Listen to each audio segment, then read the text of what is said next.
మూర్తి sir enter అయ్యి midnight 10 o'clock అట్లా live పెట్టి పొలిటీషియన్ల పేర్లు చెప్పడం కానీ బెదిరిద్దాం అనుకుంటున్నారా? మిమ్మల్ని బీహార్ గ్యాంగులతో మిమ్మల్ని చంపి తీరుతానని చెప్పి శపథం చేస్తున్నాను. ఎవ్వరు నన్ను ఆపలేదు పోస్టులతో బెదిరించడం జరిగింది. నేను మిమ్మల్ని చంపుతాను. మహేష్ గారు ఏమైతే ఈయనకి నా టేబుల్ మీద ఏం పని ప్లేట్లో ఏం పని అనేది ఒక క్వశ్చన్ వేశారు. ఆవిడ ఆన్సర్ ఏం చెప్తాను, నువ్వు గోనిచ్చావా, మా నాన్న గోనిచ్చాడు అని. అంటే మీ నాన్న గోనిస్తే ఏమైనా చేయవచ్చు. ఈ ప్లేట్ నాది, ఆ కింద డైనింగ్ టేబుల్ నాది. అది కాకపోతే మీ చెప్పుందా కొట్టండి చెప్పుతో. ఈ దరిద్రం ఎంతవరకు వెళ్ళిద్ది అనేది ఆయనకు కూడా తెలుసు. సో అది కరెక్ట్ ప్రొసీజర్ కాదు. ఇలాంటి కేసులు ఇంత ముందు కూడా ఇలానే జరిగింది. హాయ్ హలో నమస్తే, వెల్కమ్ టు ప్లస్ టీవీ. నేను మీ అలంకృత. సోషల్ మీడియాలోనే కాకుండా మెయిన్ స్ట్రీమ్లో కూడా వాళ్ళ పర్సనల్ సంసారాన్ని, 4 గోడల మధ్య జరిగే విషయాలన్నింటినీ తెచ్చి జనాలకి చెప్పి కంపు చేసి ఇప్పుడు అంటే జనరల్గా ఎవరైనా ఆ ఇష్యూ గురించి మాట్లాడినా లేదంటే వాళ్ళకి డెత్ థ్రెటనింగ్ పెట్టడం లాంటిది, బీహార్ గ్యాంగ్ లాంటిది అలాంటిది పిలిపించి చంపేస్తామని బెదిరిస్తున్నారు. సో ఈరోజు మనతో పాటు గోస్ట్ విజయ్ గారు ఉన్నారు. సో సార్కి కూడా అలాంటి థ్రెటనింగ్ ఎదురైంది. అసలు జనరల్గా ఏంటి, డే బై డే ఎట్ వెళ్తుంది ఏంటి అనే విషయాల గురించి మాట్లాడదాం. హాయ్ సార్, నమస్తే. ఎలా ఉన్నారు సార్? బాగున్నాను, మీరు బాగున్నారు?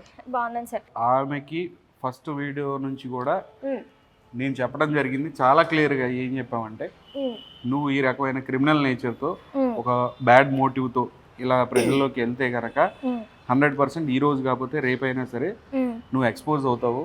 సో నీకేమైనా న్యాయం కావాలంటే కోర్టులకు కానీ పోలీస్ స్టేషన్స్కి కానీ వెళ్ళమని చెప్పి మనం చెప్పడం జరిగింది. దాని తర్వాత ఆవిడ అది కంటిన్యూ చేస్తూ బెదిరించడం, బ్లాక్మెయిల్ చేయడం, ఏవీ లేని ఒక ఫేక్ వీడియోస్ని, అంటే ఆ వీడియోస్లో ఏవీ లేని వీడియోస్ని ఎక్స్ప్లెనేషన్స్ చెప్పి దీనిలో ఎలా చేశారు అలా చేశారని చెప్పి నరలేని నెలకుతో ఎలిగేషన్స్ చేయడం, ఇవన్నీ మనం చూసాం. సో అప్పుడు కూడా మనం అపోజ్ చేసి అడగడం జరిగింది, నీకు ఉన్న ప్రాబ్లం ఏంటి అని అడిగాం. ఇప్పటివరకు కూడా ఆ ప్రాబ్లమ్ని ఆన్సర్ చేయలేదు. అలాగే అలవాట్ల గురించి చెప్తే కనుక ఆవిడే చాలా మీడియా ఛానల్స్లో కానివ్వండి, లైవ్లో కానివ్వండి అన్నీ ఆవిడే ఒప్పుకుంది. ఆవిడ గురించి ఎవిడెన్స్ ఎవరో బయట పెట్టలేదు, ఆవిడే ఆ యొక్క ఎవిడెన్స్ అన్ని బయట పెట్టుకుంది, నేను ఇలాంటి దాన్ని అనేసి. సో ఫైనల్గా ఆమె యొక్క క్రిమినల్ ఫేస్ని బయటికి చూపించింది ఆ లైవ్లో. అలానే ఆవిడ పోస్టులతో జర్నలిస్టులను బెదిరించడం జరిగింది. అట్లాగే టీవీ ఛానల్ కొన్నింటిని బెదిరించడం జరిగింది. డైరెక్ట్గా నా ఫోటో పెట్టి నేను మిమ్మల్ని చంపుతాను, మీ యొక్క ఫ్యామిలీ మెంబర్స్ని బూడిద్ చేస్తాను, లేదంటే కనుక మిమ్మల్ని బీహార్ గ్యాంగులతో మిమ్మల్ని చంపి తీరుతానని చెప్పి శపథం చేస్తున్నాను. ఎవ్వరు నన్ను ఆపలేరు. ఈ రోజు కాకపోయినా 1-2 సంవత్సరాల తర్వాత నేను చంపి తీరుతానని చెప్పి ఇట్లా డైరెక్ట్ శపథాలు చేయడం అనేది జరిగింది. అది మనం చూసాం క్లియర్ గా. అవును సార్. సో ఈ ఫస్ట్ ఆవిడ వచ్చి ఒక వర్షన్ చెప్పారు, తర్వాత ధర్మగారు దిగారు, తర్వాత మూర్తి సార్ ఎంటర్ అయ్యి ఆవిడకి అండగా ఉంటానన్నాను సార్. ఇప్పుడు మనకు చూసుకుంటే ఫస్ట్ లో ఒక midnight 10 o'clock అట్లా లైవ్ పెట్టి ఈవిడకి అండగా ఉంటానని చెప్పారు సార్. సో ఒక పొలిటీషియన్ అనొచ్చు, కొంచెం పేరున్న శంకర్ అన్న అని చెప్పొచ్చు, ఆయనని బయటికి లాక్ రావడం కానీ, మళ్ళీ దాంట్లో ఇప్పుడు రూలింగ్లో ఉన్న పొలిటీషియన్ల పేర్లు చెప్పడం కానీ, ఇలాంటివన్నీ చెప్పి అంటే దీన్ని ఎటు తీసుకెళ్దాం అంటున్నారు, అంటే బెదిరిద్దాం అనుకుంటున్నారా లేదంటే సొసైటీలో డైవర్స్ కేసులు కానివ్వండి, లేదంటే సివిల్ సూట్స్ వేసి ఆస్తుల కోసం తగాదాల దగ్గర నుంచి కానివ్వండి, వాళ్ళకి న్యాయం కోసం కానివ్వండి, చాలా మంది కోర్టుల దగ్గర మనం చూస్తూనే ఉన్నాం. కొన్ని వేల మంది ఉన్నారు. వీళ్ళు ఎవరిని అట్లా డైరెక్ట్గా అక్కడ కూర్చోబెట్టి సడన్గా ఏదో ప్రపంచం ఏదో మునిగిపోతున్నట్టు స్టేట్కి చాలా ఇంపార్టెంట్ ఏదో ఇది స్టేట్కి కావాల్సిన ఏదో ఇంపార్టెంట్ సబ్జెక్ట్ అన్నట్టుగా తీసుకొని వచ్చి మూర్తి గారు ఆవిడని కూర్చోబెట్టారు లైవ్లో. సరే కూర్చోబెట్టారు, సరే అంబర్పేట్ శంకర్ గారి గురించి కూడా డైరెక్ట్గా లైవ్లో తీసుకొని ఆయనకి సంబంధం లేకపోయినా సరే ఒక వ్యక్తిని మాట్లాడే విధానం ఉంటుంది, యాజ్ ఎ సీనియర్ జర్నలిస్ట్గా అడిగే విధానం ఉంటుంది. ఏమంటే శంకర్ గారు మీ మీద ఇలా ఎలిగేషన్ వచ్చిందండి, అది నిజమా అబద్ధమా అనే ఒక మంచి లాంగ్వేజ్తో మాట్లాడవచ్చు. కానీ ఈయన మాత్రం చాలా రూడ్ వేలో శంకర్ అని చెప్పి సింగులర్తో, ఆయనకు ఉన్న సోషల్ స్టేటస్ వేరు. సో ఆయన్ని అట్లా మాట్లాడటం జరిగింది. అంతేకాకుండా ఇప్పుడు ప్రజెంట్ పవర్లో ఉన్న పార్టీ పేరు కానివ్వండి, సీఎం పేర్లు, లేదంటే ఇంకొకరి పేర్లు తీసి వీళ్ళందరూ నాకు తెలుసు, వీళ్ళని నేను ఏ రోజు హెల్ప్ అడగలేదు అని చెప్పి, అంటే ఇండైరెక్ట్గా వార్నింగ్ ఇవ్వడం అనమాట. నాకు వీళ్ళందరూ తెలుసు, వీళ్ళంతా నా వెనక ఉన్నారు అని చెప్పి డైరెక్ట్ వార్నింగ్ ఇవ్వడమే అయింది. ఎందుకు వార్నింగ్ ఇవ్వడమే అయింది అంటున్నాం అంటే, నెక్స్ట్ డేనే గౌతమి చౌదరి చాలా డైరెక్ట్ స్టేట్మెంట్స్ ఇచ్చింది. అందరినీ చంపుతాను, ఎవరిని వదిలిపెట్టను, నా దగ్గర ఉన్న బీహార్ గ్యాంగ్స్ వస్తారని చెప్పి స్టేట్మెంట్స్ ఇవ్వడం అనేది దీనికి ఊతం ఇచ్చింది అనమాట. సార్ ఇంకొకటి కట్ చేస్తే, ఇప్పుడు ఎవరైతే మహేష్ గారి తరఫున వచ్చి మాట్లాడడం, బాధించడం జరుగుతుందో అందులో one of the member Shekhar Basha గారు కూడా ఉన్నారు సార్. అలా పాప గురించి కూడా అంటే లైవ్లోకి వచ్చి మాట్లాడడం జరిగింది. అంటే శేఖర్ భాష గురించి మాట్లాడితే సరిపోతుంది కదా అనేది ఒక ఫీలింగ్ సార్. అంత చిన్న పాపను కూడా లాగడం ఎందుకు అనేది ఒక పాయింట్ ఉంది సార్. శేఖర్ భాష గారి వీడియోస్ కూడా నేను చూసాను. ఆయన క్లియర్గా ఆయన మెన్షనింగ్, ఆయన కూడా పాయింట్ టు పాయింట్ ఏమై ఇది కాదు ప్రొసీజర్, ఏదైనా ఉంటే పెద్ద మనుషుల దగ్గరికి ఇల్లు, లేదంటే మీ ఇద్దరికి పుట్టిన బాబు జీవితాన్ని మనసులో పెట్టుకుంటే ఫ్యూచర్లో ఈ వీడియోస్ అన్నీ యూట్యూబ్లో రొటేట్ అవుతూ ఉంటాయి. అవి చూసినప్పుడు చాలా ఇబ్బందికరంగా ఉంటుంది. తన లైఫ్ని మంచిగా ఉండాలి అనుకుంటే కనుక మీరు ఇద్దరు ఏదైనా కూర్చొని సామరస్యంగా పరిష్కరించుకోండి, లేదంటే మీకు వచ్చిన పెద్ద ప్రాబ్లం ఏం లేదు కదా అని ఆయన కూడా అదే మాట చెప్పాడు.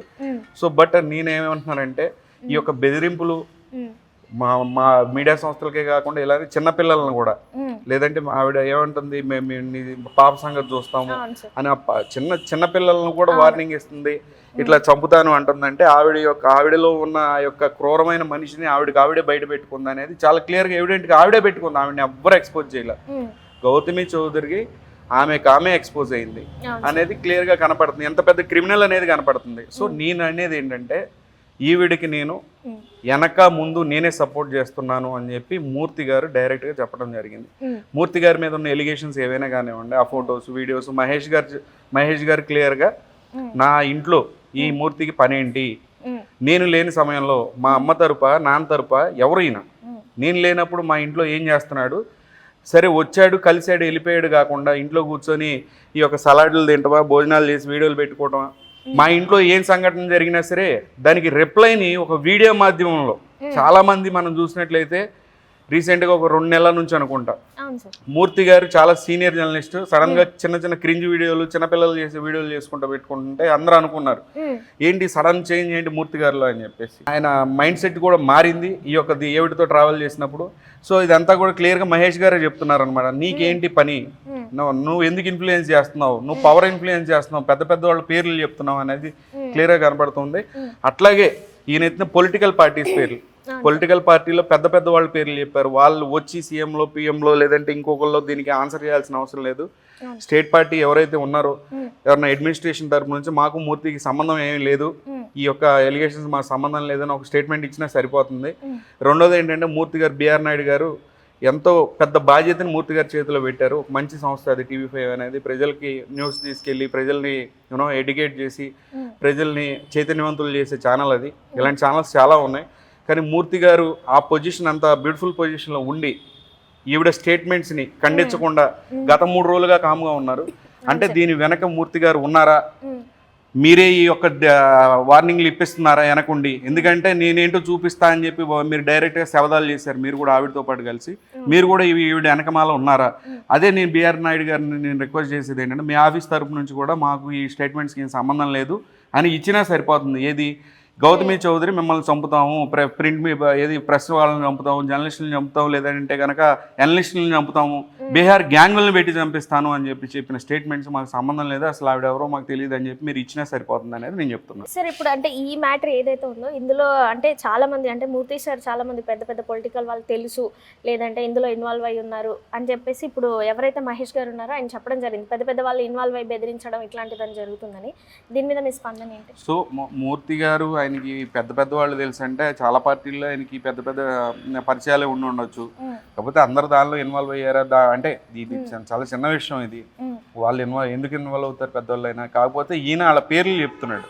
ఇక్కడికి వచ్చినప్పుడు గౌతమి అయినా కొన్ని పేర్లు ఎత్తింది, అనవసరమైన పేర్లు. మీ సబ్జెక్ట్ ఏంటి? నీకు ఆస్తి గొడవలు ప్రాబ్లం ఉంది, నీకు ఆస్తిలో భాగం ఎక్కువ కావాలి, అందుకనే నువ్వు ఆ యొక్క ఫిగర్ నీకు కావాల్సిన ఫిగర్ని నోట్తో చెప్పట్లేదు. సో ఈ ఇష్యూస్లో పెద్దవాళ్ళు రారు. మెయిన్గా దీన్ని ఇన్ఫ్లుయెన్స్ చేస్తుంది. ఒకవేళ ఆయన హెల్ప్ తీసుకుని ఇన్ఫ్లుయెన్స్ చేస్తున్నాడు ఏంటి అనేది తెలియదు. ఎందుకంటే ఇది మన మీడియా ద్వారా అయినా సరే వాళ్ళు తెలుసుకొని దూరంగానే ఉంటారనేసి మనం ఈ యొక్క విషయాన్ని చెప్తున్నాం. మూర్తి గారు ఏంది చాలా పెద్ద పేర్లు వాడుతూ ఉన్నాడు. వాడి తర్వాత ఎమ్మటే వార్నింగ్ ఇస్తున్నాడు, నేను కూడా చూస్తాను అంటూ ఉన్నాడు. ఎమ్మటే మళ్ళీ ఈ స్టేట్మెంట్స్. సో ఇదంతా కూడా ఒక బ్లాక్మెయిల్ ప్రొసీజర్లో జరుగుతుంది. మనం మొదటి రోజున ఏం చెప్పాము, మీడియా దగ్గరికి వచ్చినప్పుడు ప్రాపర్ కాజ్ లేదు. దీనికి ప్రాపర్ కాజ్ లేకుండా దీన్ని ఇట్లా ఎలివేట్ చేసుకుంటూ వచ్చింది గౌతమి చౌదరి. దాని ఆ యొక్క ఎలివేషన్కి కారణం ఏంటంటే మెయిన్ మోటివ్ ఏంటంటే బ్లాక్మెయిల్ చేయడానికి. ఎందుకంటే ఇట్లా కనుక చేసి బద్నాం చేస్తే, వాళ్ళ యొక్క పరువు ప్రతిష్టలకు దెబ్బతీస్తే, బెదిరిస్తే, లేదంటే ఇది ఎక్స్పోజ్ చేస్తా. ఇప్పుడు మనుషులు అన్న తర్వాత రకరకాలుగా ఉంటారు. ఆయనకి ఏం అలవాట్లు ఉన్నాయి, ఆయనకు ఏమి లేవు అంటున్నాడు. ఓకే, కావాలంటే టెస్ట్ చేసుకోండి అని కూడా ఆయన చెప్పడం జరిగింది. సో ఆయన ఎక్కడో ఎవరితోనో మాట్లాడుతున్న వీడియోలు, లేదంటే అవి తీసుకొని వచ్చి వాళ్ళకి సంబంధం ఉంది, హీరోయిన్ పేరెత్తి ఎక్కడో బిగ్ బాస్లో ఉన్న రీతు చౌదరికి సంబంధించి అనవసరమైన స్టేట్మెంట్స్ చేసి అక్కడ ప్యానిక్ అవ్వడానికి కారణం అయ్యి ఈ రకమైన సొసైటీలో ఏంటంటే ఈ రకమైన ఒక దాన్ని ఏమంటారు, ఒక కన్ఫ్యూజన్ని క్రియేట్ చేసి, ఇది మెయిన్ మోటివ్ ఏంటంటే బ్లాక్మెయిల్. చివరికి వీళ్ళు నా కాళ్ళ దగ్గరికి వస్తారు, ఎదురు మాట్లాడిన గొంతులు ఎవరన్నా ఎత్తి నువ్వు చేసేది తప్పు అన్నప్పుడు వాళ్ళని చంపిద్దాము అనే క్లియర్ మోటివ్ ఉంది. సో మూర్తి గారు దీని వెనకమాల ఉన్నారనేది చాలా క్లియర్గా ఉంది. మూర్తి గారు ఇప్పటికైనా బయటకు వచ్చి మీరు ఆ స్టేట్మెంట్స్కి నాకు సంబంధం లేదని చెప్పండి, లేదని అంటే కనుక మేము దీన్ని ఉద్యమంలా తీసుకెళ్తాం అనేసి నేను క్లియర్గా చెప్తున్నాను. మీరు ఆల్రెడీ ఇందులో ఇన్వాల్వ్ అయి ఉన్నారు కాబట్టి ఇంకా ఇందులోంచి ఇంకా ఎవరెవరు ముందుకు వచ్చే సూచనలు ఉన్నాయి సార్? ఇంకా ఇందులో ఎవరెవరు ఇన్వాల్వ్ అయి ఉన్నారు? మహేష్ డే 1 నుంచి కూడా ఎవరిని అసలు ఇన్వాల్వ్ చేయదలుచుకోవాలి ఈ కేసులో. ఆయనే ఇన్వాల్వ్ అవ్వదలుచుకోవాలి. ఈ దరిద్రం ఎంతవరకు వెళ్ళిద్ది అనేది ఆయనకు కూడా తెలుసు. ఎందుకంటే ఏమీ లేదు దాంట్లో, ఇష్యూ ఏమి లేనప్పుడు ఆవిడ ఆస్తి కోసం ఇది చేస్తున్నప్పుడు నాకు ఏమన్నా ఉంటే కోర్టులో తేల్చుకుందాం అని అనుకున్నాడు. సరే ఏమో పోయి రోజు గ్రావిటీ పెంచుతా ఈయన మీద అనవసరమైన ఎలిగేషన్స్ చేస్తూ ప్రూఫ్లు లేకుండా ఒక 2 వీడియోలు చూపించి ఆ వీడియోలో ఏమి లేవు, వాటిని చూపించేసి మిగిలిన 100 అబద్ధాలు చెప్తూ ఈ రకంగా ఒక కన్ఫ్యూజన్ క్రియేట్ చేసింది. సో దాన్ని సమాధానం చెప్పడానికి వచ్చిన క్రమంలోనే ఇవన్నీ వచ్చినాయి అనమాట. డే 1 రోజే నేను అన్నా, ఇలాంటి కేసుల్లో పోలీసులు, పొలిటీషియన్లు, ఎవరో ఒకళ్ళు రిపోర్టర్స్ ఎవరో ఒకళ్ళ పేర్లు ఎత్తారు, వీళ్ళకి పని పాట ఏమి ఉండదు అనమాట. ఈ అమ్మాయికి సంబంధించి ఈ అమ్మాయికి సంబంధించి చెప్తున్నా, ఈ మహేష్ చెప్పాడు అని అంటే ఆయనకున్న బాధను చెప్పుకున్నాడు, లేదంటే కామ్గానే ఈ డైవర్స్ అయిపోయి వెళ్ళిపోయేవాళ్ళు ఎవరి దారినాను. కాకపోతే ఈ యొక్క ఇన్ఫ్లుయెన్స్ ఎక్కువ జరిగింది కాబట్టి ఇలాంటి కేసుల్లో ఇంత ముందు కూడా ఇలానే జరిగింది. ఎవరో ఒకళ్ళు బయట వాళ్ళు ఇన్ఫ్లుయెన్స్ పెరిగినప్పుడు వాళ్ళ పేర్లు ఏదో ఒక సైడ్ నుంచి బయటికి రావడం, అది ఎక్స్పోజ్ అవ్వడం, వాళ్ళకి ఇబ్బంది అవ్వడం, ప్రజలు కూడా నమ్మకాన్ని కోల్పోవడం, లేదంటే ఒక డిపార్ట్మెంట్ మీద నమ్మకం కోల్పోవటం, లేదంటే ఒక మీడియా మీద నమ్మకం కోల్పోవటం చాలా చోట్ల జరిగింది. సో ఇలాంటి రిపీట్ అవ్వకుండా ఉండాలంటే ఇలాంటి బ్యాడ్ మోటివ్ ఉన్న కేసుని మనం ఎంటర్టైన్ చేయకుండా ఉంటే కనుక ఎవరికాళ్ళు లైఫ్ హ్యాపీగా బతుకుతారని నా అభిప్రాయం. ఇంకొకటి, న్యాయపరంగా వెళ్ళిందా అసలు ఈవిడ? పోలీస్ స్టేషన్లో కంప్లైంట్ ఇచ్చిందా, పోనీ హైకోర్టుకి వెళ్ళిందా, కోర్టుకి వెళ్ళిందా అని ఉందా సార్? వెళ్ళింది. ఇప్పుడు ఆవిడకి న్యాయంగా ఇప్పుడు పోలీస్ స్టేషన్కి వెళ్ళి కేసు పెట్టుకోవడం అనేది జరిగినట్టు ఉన్నాయి. అవన్నీ కూడా ప్రొసీజర్లోనే వెళ్ళారు. కానీ అక్కడ న్యాయం జరుగుద్ది, న్యాయంగానే పంపకాలు అవుతాయి కాబట్టి ఆవిడ వెళ్ళట్లా. ఈవిడికి ఏంటంటే అత్యాశలో భాగంగా క్లియర్గా ఈయన చెప్పాడు నిన్న మహేష్ గారు కూడా లైవ్లో ఏం చెప్పాడు, ఒక 50 లక్షలు కావాలన్నా తీసుకో, 2 కోట్ల రూపాయలు గోల్డ్ తీసుకో, పలానా కార్లు కావాలన్నా BMW కావాలి, ఇది తీసుకో అన్నీ తీసుకో అని చెప్పి అన్నారు. మళ్ళీ చివరికి వచ్చేసరికి ఈ బ్రాండ్ దగ్గర అది కూడా కావాలి, నాకు మొత్తం కావాలి, లేదంటే నీ వీడియోలు బయట పెడతా. ఏం వీడియోలు బయట పెడతాను? అది బ్లాక్మెయిల్. అది నువ్వు న్యాయంగా నీకు ఏం కావాలో తీసుకో అంటున్నావు. డే 1 నుంచి మనం అదే అంటున్నాం. కాకపోతే ఇవన్నీ పెట్టి బ్లాక్మెయిల్ చేస్తుంటే దీనికి వెనక మూర్తి గారి సపోర్ట్ క్లియర్గా ఆయన చూపిస్తున్నాడు, ఎవిడెన్స్ చూపిస్తున్నాడు. ఏంది దరిద్రం అసలు? ప్రజలకు అవసరం, ప్రజలు అన్ఎంప్లాయ్మెంట్తో కానీ రకరకాల ఇప్పుడు యూరియా లేదనో లేదా ఇంకొక ఇష్యూ చాలా ఇష్యూస్ ఉన్నాయి. వాటి మీద మనం ఫైట్ చేసుకుని ఈ టైం వేస్ట్ అయిపోతుంది పూర్తి ఈ దరిద్రాల వల్ల. దీని గురించి డిస్కషన్లో మనం time waste, media time waste, ప్రజల టైం వేస్ట్. లేదనంటే కనుక వీళ్ళని ఇన్స్పిరేషన్గా తీసుకొని వేరే వాళ్ళు కూడా ఇళ్లలో కెమెరాలు పెట్టుకొని, అంతే కదా వీళ్ళు ఏం చెప్తున్నారు సమాజానికి, ఏం చెప్తుంది ఈవిడ? కొంపలో సీసీ కెమెరాలు, బెడ్రూమ్లో సీసీ కెమెరాలు పెట్టుకొని హస్బెండ్ ఏం చేస్తున్నాడు, మా అత్తగారు ఏం చేస్తున్నారు రికార్డులు చేసుకోవడానికి. నచ్చనప్పుడు ట్రెడిషనల్ ఫ్యామిలీస్లో కొన్ని చూడండి, లాతో ఎప్పుడు కూడా సంసారం నడవదు. ఓకే, లాతో సంసారం చేయలేము. ఓపెన్గా మ్యూచువల్ రెస్పెక్ట్ కానివ్వండి, సాక్రిఫైసెస్ కానివ్వండి, మనకున్న కొన్ని అలవాట్లు మార్చుకోవాల్సి ఉంటుంది. లేదంటే స్లోగా అయినా మార్చుకోవడానికి ట్రై చేసి ఆ యొక్క ఇంట్లో మనం ఇవ్వడానికి ట్రై చేయాలి. అలాగే పెద్దవాళ్ళు కూడా దాన్ని అర్థమయ్యేలాగా చెప్పాలి. ఇలాంటి ఇష్యూస్ వచ్చినప్పుడు ఇవన్నీ మోరల్ ఇష్యూస్ ఉంటాయి. ఆ మోరల్ ఇష్యూస్ అనేవి ఇంటి వరకు పరిమితం చేసుకోవాలి. చిన్న చితక ప్రతి ఇంట్లో, ఈ స్టేటే కాదు, ఇండియా కాదు, ప్రపంచం మొత్తం మీద కూడా ఒక సాధక బాధలు ఇష్యూస్ ఉంటాయి అందరికీ. అవి మాట్లాడి పరిష్కరించుకోగలిగినప్పుడు ఇంట్లోనే పరిష్కరించుకోవాలి. దాన్ని అలాంటి చిన్న విషయాలు 4 గోడల మధ్య ఉండాల్సిన విషయాలను తీసుకొచ్చి మీడియాలో పెట్టి మీడియాలో పెంట చేసి, సో మీరు దాన్ని చూసి ఇంకొకళ్ళు ఇన్స్పైర్ అవుతారు, ఇప్పుడు ఈ కేసు ఇప్పుడు ఈవిడ రావడానికి కూడా కారణం ఏంటంటే ఇంతకుముందు ఈవిడకి ఏవో కేసులో చూసింది. ఆవిడ వచ్చిన విధానాన్ని ఆ రోజునే మనం ప్రశ్నించాం. చూడు నీకు బ్యాడ్ మోటివ్ ఉంది, సేమ్ ఇంతకుముందు కొన్ని కేసులు ఉన్నాయి, కొన్నే కేసుల గురించి చెప్తున్నాను నేను, అన్నీ కాదు. కొన్ని కేసుల్లో ఎలా అయితే ఫాలో అయ్యారు నువ్వు అదే ఫాలో అవుతున్నావు, అది కరెక్ట్ కాదని చెప్పాం. దానికి ఆవిడ చంపుతానంటాం. జనరల్గా మహేష్ గారు ఏవైతే ఈయనకి నా టేబుల్ మీద ఏం పని ప్లేట్లో ఏం పని అనేది ఒక క్వశ్చన్ వేశారు. దాని ఆన్సర్ ఇప్పటి వరకు రాలేదు. బట్ ఆవిడ ఆన్సర్కి ఏం చెప్పారు, నువ్వు గోనిచ్చావా, మా నాన్న గోనిచ్చాడు అని అన్నది. అంటే వీళ్ళు నాన్న గోనిస్తే ఏమైనా చేయొచ్చు అంటారా? సో అవి నాకు తెలియదు. మహేష్ గారు చెప్పిన మాటలు బట్టి ఏంటంటే, నా ఇంట్లో నీకేం పని, నేను లేనప్పుడు నువ్వు ఎవరైనా కానీ, నా అమ్మ తరఫా నాన్న తరఫా నువ్వు ఎవరు అసలు, మా అత్తగారి తరఫా కాదు, నువ్వు ఒక అవుట్ సైడర్, నువ్వే నా ఇంట్లో కూర్చుని నా ఇంట్లో ప్లేట్లను చూపించి నువ్వు నేను దీనిలోనే కంచంలో తింటాను, లేదంటే మూర్తి గారి వీడియోలు అన్నీ కూడా వీళ్ళ ఇంట్లో ఏదైతే ఇష్యూ జరుగుతుందో ఆ ఇష్యూ రెస్పాన్స్ ఈయన ఒక ఫోన్ కాల్ ద్వారా ఇవ్వట్లేదండి, ఆయన వీడియోల ద్వారా ఇండైరెక్ట్గా చెప్తున్నాడు. ఒంటరిని అయితే నేనేంటి ఉన్నాయి బేబీ అని సంథింగ్ ఏదో దరిద్రాలు అవన్నీ. సో వాటి గురించి అది ఆయన అలా అనుకుని చేశాడా ఇది, లేదంటే ఇవన్నీ మ్యాచ్ అయినాయా పక్కన పెడితే, కాకపోతే విషయం అయితే అదే. ఎందుకంటే ఇప్పుడు జరిగిన సంఘటనలన్నీ కూడా మూర్తి గారి వైపే వేలు చూపిస్తూ ఉన్నాయి. సో ఆయన వీడియోని సరిగ్గా చూసి ఆయన మహేష్ గారు అంటున్నాడు ఇదేంటండి, దీనికి అర్థం ఏంటండి, ఇది అర్థం అని ఆయన ఎక్స్ప్లెయిన్ చేశాడు. సో అది కరెక్ట్ ప్రొసీజర్ కాదు. ఈవెన్ టీవీ5 యాజమాన్యం కూడా కొంచెం సీరియస్గా ఈ విషయాన్ని చూడాల్సిన అవసరం ఉంది. ఆవిడకి ఈ మీడియా సంస్థకి మాకు సంబంధం లేదని ఒక స్టేట్మెంట్ ఇస్తే సరిపోతుంది. ఎందుకనంటే ఈవిడ చేయించిన బెదిరింపులన్నీ కూడా మూర్తి గారి వైపు వెళ్ళి చూపిస్తున్నాయి. మూర్తి గారి వైపు వెళ్ళి చూపించినాయి అంటే అది ఆ టీవీ5 వైపు చూపించినట్టే. సో అందుకని అటు నుంచి కూడా ఒక స్టేట్మెంట్ ఇస్తే బాగుంటుంది అనేది నా అభిప్రాయం. సార్ ఇంకొక లాస్ట్ క్వశ్చన్ సార్, ఈ వీడియోస్ వీళ్ళు ఏవైతే ఉన్నాయో వాటన్నింటి కింద కామెంట్ల పరంగా జనాలు ఏమనుకుంటున్నారు అనే పరంగా జనరల్గా సడన్గా వచ్చారు, ఆయన పేరు ఎవరు మెన్షన్ చేయలేదు sir, so and so sir అని చెప్పేసి సడన్గా వచ్చారు. బట్ చూస్తే కట్ చేస్తే ఇంకేం రిప్లై రావట్లేదు, ఇంకా ఇన్స్టాగ్రామ్లో పోస్టులు తప్పితే వేరే అసలు అది టాపికే రావట్లేదు. అంటే జనాలకి ఈయన నెగిటివ్ అయిపోతున్నాడు, ఈమె వైపు న్యాయం లేదని చెప్పేసి సైలెంట్గా ఉన్నారు అని కొందరు అంటున్నారు. ఇంకొందరేమో కొంచెం అప్పర్ నుంచి ప్రెషర్ వచ్చింది, నీకెందుకు ఆ అమ్మాయితో నీ పరువే పోతుంది, నీ ప్రెస్టేజ్ పోతుంది అని అనడం వల్ల సైలెంట్గా ఉంటున్నారని చెప్పేసి ఎవరు సపోర్ట్ చేయరు కదా ఇలాంటి సంఘటనలు జరిగినప్పుడు, ఎవరు సపోర్ట్ చేయరు. కాకపోతే మీడియాలో కూడా నేను వెళ్ళిన 2-3 చోట్ల కూడా మావాడే కానీ ఏం చేస్తాం చెప్పండి, ఇక మేము బయట పెట్టుకోలేం కదా అనేసి అంటున్నారు. అదే కామన్ మ్యాన్ అయితే కనుక ఇప్పుడు మహేష్ అని ఆయన కామన్ మ్యాన్, ఓకే, కామన్ మ్యాన్కి ఉన్న ఒకే ఒక గొంతు ఏంటంటే మీడియా సంస్థ. బయట మేము 100 రకాలుగా ఉండొచ్చు, నేను 100 రకాలుగా ఉండొచ్చు. మీడియాలో మేము ఎట్లా ఫ్రేమ్ అవుతున్నాం అనేది అంటే బయటకు వచ్చినప్పుడు ఏదైనా సబ్జెక్ట్ మీద ఎవరిని పైకి లేపాలన్నా కింద దింపాలన్నా మీడియానే. ఫర్ అన్ ఎగ్జాంపుల్ తీసుకుంటే అదే ప్లేస్లో ఒక కామన్ మ్యాన్ ఉంటే కనుక గుడ్డలోడు తీసి రోడ్డు మీద నుంచో పెట్టేవాళ్ళు తప్పు చేస్తున్నాను. కానీ ఈయన మీద ఆ సాఫ్ట్ కార్నర్ అనేది వద్దు, మాకు ఉన్నది ఒక మీడియా కొంతే.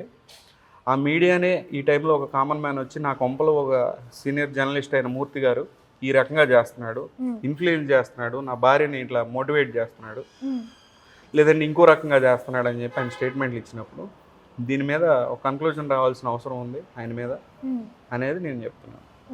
చూద్దాం సార్ ఫర్దర్గా అంటే ఎటు మలుపు తిప్పుతుందో. Thank you sir. Thank you.